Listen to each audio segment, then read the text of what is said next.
నెలాఖరులోగా స్థానిక ఎన్నికల షెడ్యూల్ నేటి నుంచి రైతుల ఖాతాల్లో భరోసా. ఎన్నికల షెడ్యూల్ గురించి చెప్తూనే రైతు భరోసా పడుతుందని చెప్తున్నారు.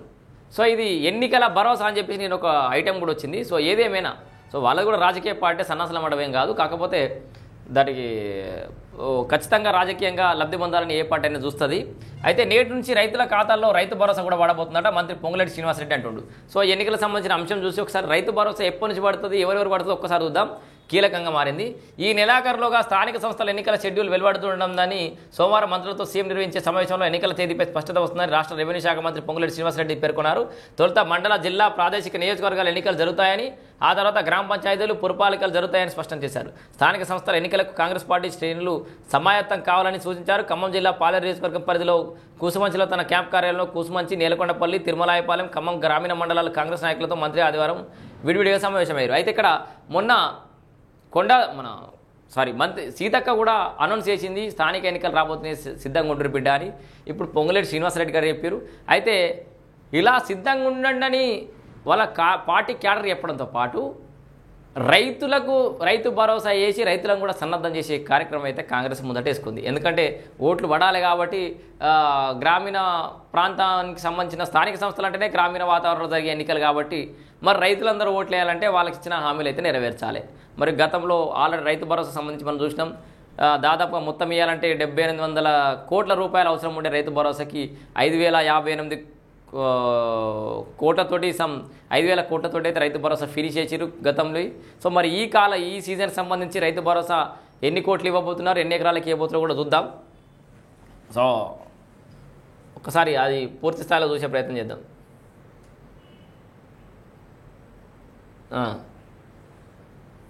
సో నెలాఖరులోగా స్థానిక ఎన్నికల షెడ్యూల్ ఇదేగో. ఓ రైతు క్షేత్రంలో స్వయంగా అరకదున్ని రెండు వరుసలుగా అచ్చుతోలారు. మహిళా కూలీలతో కలిసి పత్తి విత్తనాలు విత్తారు. కాంగ్రెస్ నాయకులతో సమావేశంలోనూ వ్యవసాయ క్షేత్రంలో విలేకరులతోనూ మంత్రి మాట్లాడారు. స్థానిక ఎన్నికల్లో అన్ని స్థానాల్లో విజయమే లక్ష్యంగా పనిచేయాలి.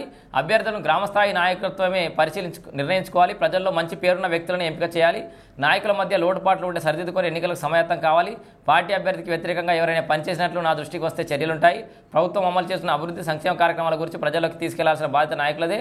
సో ఇట్లా చెప్తూ త్వరలోనే ధాన్యం బోనస్ సొమ్ములు జమ చేస్తామని, రైతు భరోసా కూడా జమ చేస్తామని చెప్పిండు. సో దాన్ని మీరు స్థానిక ఎన్నికల వార్త అనుకున్నారు. దాంతోపాటు ఈ విషయం చెప్పినాడు మంత్రి పొంగులేటి శ్రీనివాసరెడ్డి. రాష్ట్రంలోని రైతులకు సోమవారం నుంచి వారం రోజుల పాటు రైతు భరోసా పెట్టుబడి సాయం అందించనున్నాం. ఎప్పటి నుంచి సో రాజన్న ఇగో రాష్ట్రంలో రైతులకు సోమవారం నుంచి వారం రోజుల పాటు, అంటే ఈరోజు సోమవారం నుంచి వారం రోజుల పాటు రైతు భరోసా పెట్టుబడి సాయం అవుతుంది. ఫస్ట్ ఎకరం లోపు, తర్వాత 2 ఎకరాలకు, 3 ఎకరాలకు, 4 ఎకరాలకు ఇట్లా వారం రోజులు రైతు భరోసా పడుతూనే ఉంటుంది. టంగ్ టంగ్ అని మరి ఏదో ఒకటి ఉంది కదా, మరి టంగ్ టంగ్ అని మోగుతాయో లేదో చూద్దాం.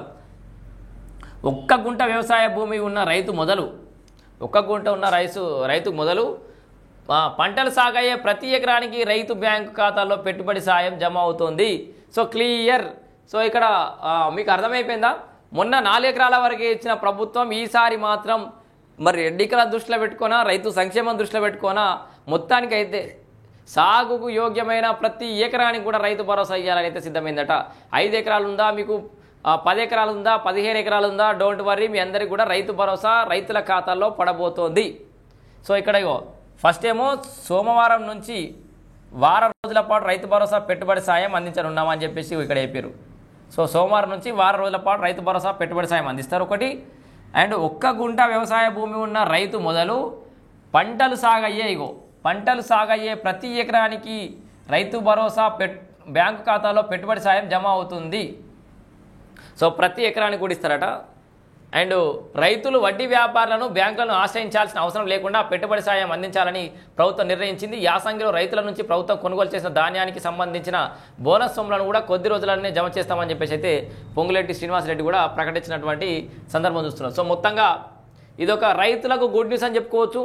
ఎలాంటి కట్ ఆఫ్ లేకుండా, ఎలాంటి లిమిట్ లేకుండా, అండ్ అది కూడా సాగు యోగ్యమైన భూములకే, దున్నడానికి వీలైన సాగు భూములకు మాత్రమే రైతు భరోసా పడబోతోంది. That is unlimited. 5 acres, 15 acres, 20 acres, 30 acres. So వాళ్ళందరికైతే పడే అవకాశం ఉంది.